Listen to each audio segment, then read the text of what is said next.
Welcome back to another episode of the Casey Campbell Podcast. Casey Campbell with you, of course. Pleased to be joined by Jonathan Fjeld of the Racing Experts to recap this weekend. Last week at Homestead, this week at Las Vegas. Big time stuff happening. Hi, Jonathan. How are you, bud? I'm doing pretty good. Just going through some college work and ready for the Las Vegas weekend. So Yeah, let's get into that. There's been a lot of headlines, of course, heading into. We haven't seen the trucks in a while. Why don't we start there? The biggest story is, well, one, Kyle Busch is in the field. Two, there's about 10 trucks that are going to be sponsored by Camping World.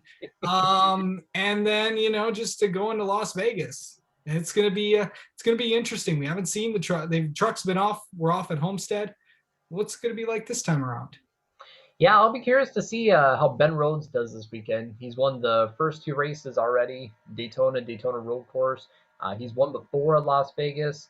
I think he'll be strong, and I look for the GMS trucks to also be pretty strong. I think this could be the first real test to see like who are going to be the major players for the season, especially on the intermediates and stuff. So I look for GMS, Thor Sport. It'll be pretty good. Don't forget Kyle Busch is in the field. Oh yeah, of course. That goes without saying when Kyle Busch is in the field. And of course, 10 trucks are going to be sponsored by Camping World. Of course, Marcus Lamotis has made an effort to sponsor every truck in that field without a sponsor. That's going to be interesting if you're a spotter or if you're a broadcaster trying to spot all those. It'll literally be the Camper World Truck Series. It's interesting because 10 different trucks, and I saw the tweet. It was like 10,000 for top 10, 25 for top 5, and 50 for a win. So Marcus Lemonis has been all over the sponsorship stuff. It's really good just to see him, sponsoring a bunch of different trucks and supporting NASCAR. So people brought it up with Ralph Seagraves back in the day with Winston and how he was very supportive of the teams and sponsoring the series and supporting the sport. So definitely need someone like Marcus Lemonis, and good that we have him in. Yeah. So that'll be interesting. That'll be tomorrow night. Xfinity is, of course, the biggest story there. Is not about who won. Well, Mike Snyder, of course, won. But the question is the talk was about Noah Gragson. Of course, being very interesting. It's been a very interesting week for Mr. Gragson. How do you think that whole thing kind of played out this week? I know he was made available today to the media, and he had some. What do you think about all this?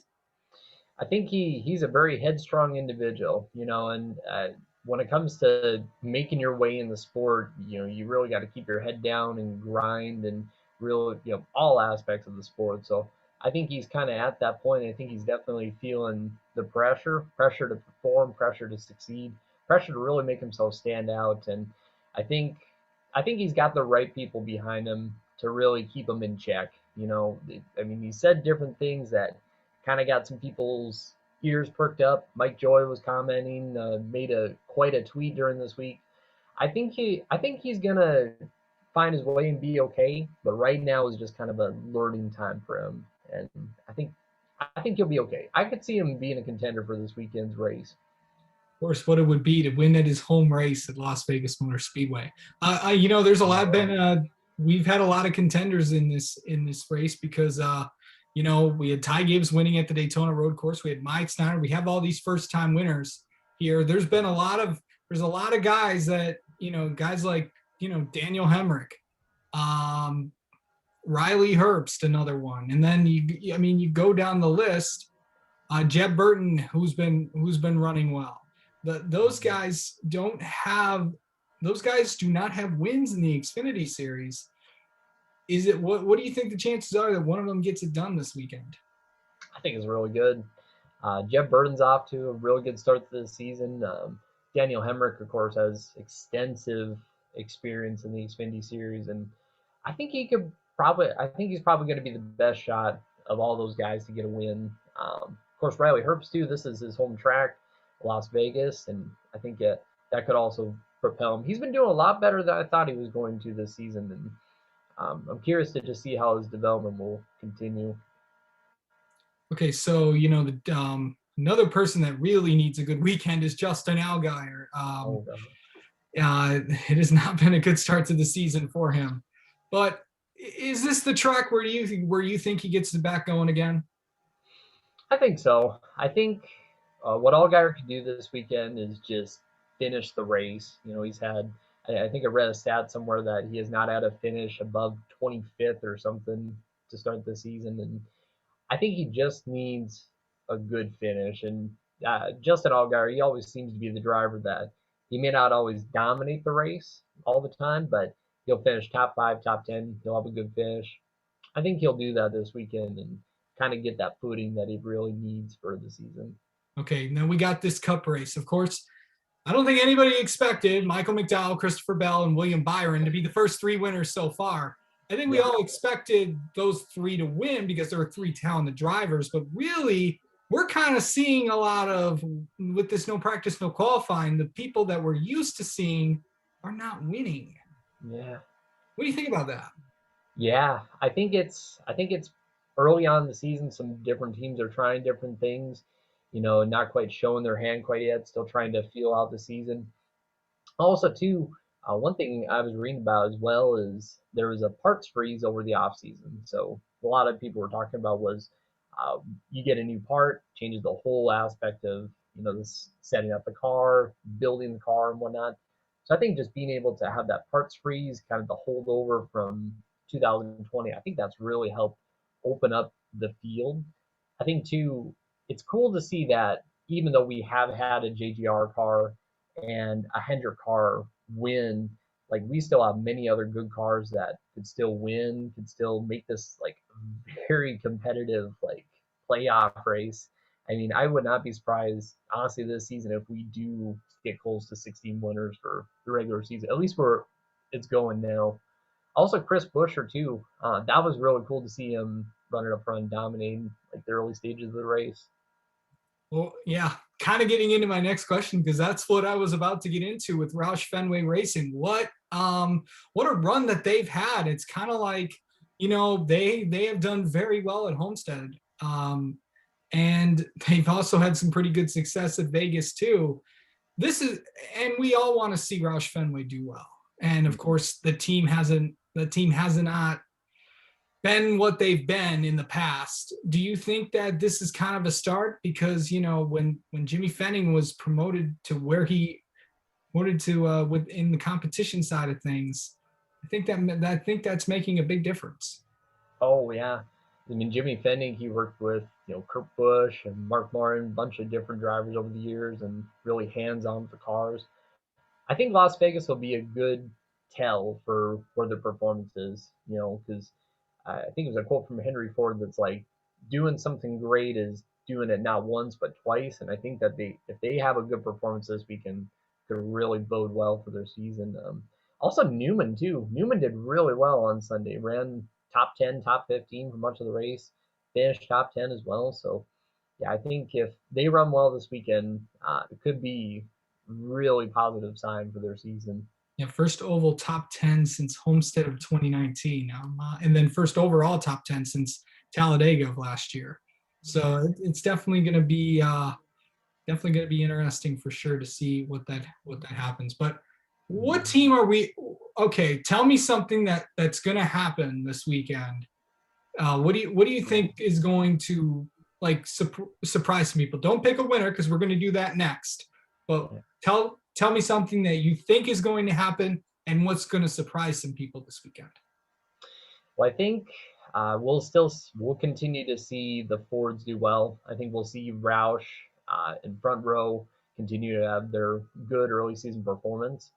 I could see Chris Buescher running up in the top 10. I can see him scoring some stage points. I'd be curious to see if he's going to contend up front again, but I would put him in for a running top 10, running up front kind of. Kyle Busch, I'm very curious as to how he's going to do this weekend because he wasn't much of a player in Sunday's race at Homestead. He ran the top 10, wasn't, for some of the race, but wasn't really a player. So I'm really curious as to how Kyle will do this weekend in the Cup race. Okay. Um, all right. Time to put your money where your mouth is. It's time to pick a winner. Who you Ooh, got? ooh, all right. Let's do it. Oh, you want me to pick first? Yeah, go for it. You go for it. Oh, geez. I put this on my I have to check my Twitter account and see who I picked. But I know I picked somebody. But I do think that when you really look at it, see who's on these up and ups, because the Fords are going to do well and do that. I'm going to pick Joey Logano. That's who I picked on. I said on my Twitter. Joey Logano is going to get it done this weekend. Well, you read my mind because Joey Logano's won the past two Pennzoil 400s. I'm going to pick the other guy that's been really good at Las Vegas, Martin Truex Jr. Okay. Yeah, he's had some good performance just at Las Vegas on the intermediates. I mean, finished top 5 last week. I'm going to pick Martin Truex Jr. And sorry, Marty Zakala, I don't have a car to hold up when we do our picks. We've seen RSN trackside, but it's a tradition over there that they do that. And one more thing before we go, I just thought about this. We just found out about the Bristol Dirt format. Mm-hmm. Your thoughts on it? Because I'm still trying to understand all this. I kind of got a clear picture when I was telling somebody about this today. But it looks like there's going to be some practice. There's going to be some passing points. There's going to be a lot of things going to go on. What do you think about all this? Yeah, I'm still trying to wrap my head around the passing points and stuff like that. That's interesting, but yeah, I think this is really the best way the stage racing could be like put into place for the Cup Series. I mean, dirt racing in theory is pretty much stage racing. You have the field kind of with the field broken up and stuff, but I think it's going to be a good race. I think NASCAR, they've talked about how they have the infrastructure in place to kind of simulate what's going to happen. A lot of people are concerned about it being the day race with the dirt kind of drying up and stuff. But I think NASCAR is going to put on a good show. Yeah. Okay. Let's make picks for the other two series because why not? Kyle Busch or the field? I'm gonna go Kyle Busch. I'll take Kyle as well. Xfinity, who you got there? I'm gonna be that guy. I'm gonna pick Noah Gragson. I think he's gonna be very driven, just with the week he's had to really go out and prove himself. He seems like that type of driver. I'm gonna pick Noah Gragson, especially as home track. I'm going to take Harrison Burton this weekend because I do think the 20 car is going to get some redemption this week after what happened at Homestead. And I believe the Toyotas are out for, I think the Toyotas are going to really have a good year. And this is going to be this is a real test to see what happens this week with the manufacturer because because I went into the year going that Toyota was just going to dominate after the year that they had last year across all 3 series. So we'll just have to see how it goes. But Jonathan Fjeld, thank you so much. We should do this every week. Why not? We should, yeah. It was pretty fun. Yeah, let's do it. We'll talk to you next week, bud. Sounds good. Thank you.